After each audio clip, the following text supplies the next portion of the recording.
pelaku ini, tersangka ini bekerja kepada si korban, pembantu rias dengan gaji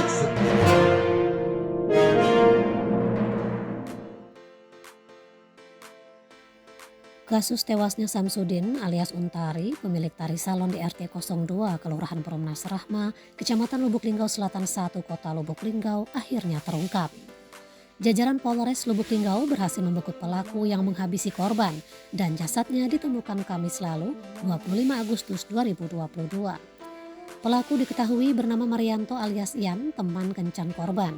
Marianto diciduk oleh tim Macan Linggau di tempat pelariannya di Kota Padang, Sumatera Barat, Rabu 31 Agustus 2022 sekitar pukul 19.30 menit.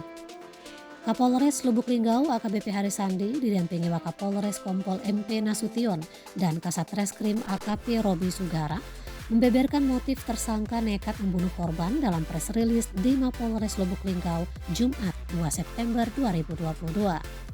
Menurut Kapolres, tersangka disodomi oleh korban dengan janji akan dibayar Rp300.000 untuk sekali sodomi. Tapi sudah 5 kali ternyata korban ingkar janji.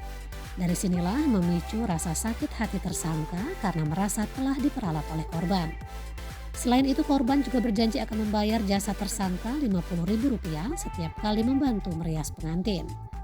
Mariati melaporkan dari Polres Lubuk Linggau. Gaji setiap melakukan jadi pembantu rias bayarannya 50. Nah, karena pelaku ini tidak punya uang, terus si korban melakukan sodomi dijanjikan dengan uang 300, akhirnya pelaku ini mau.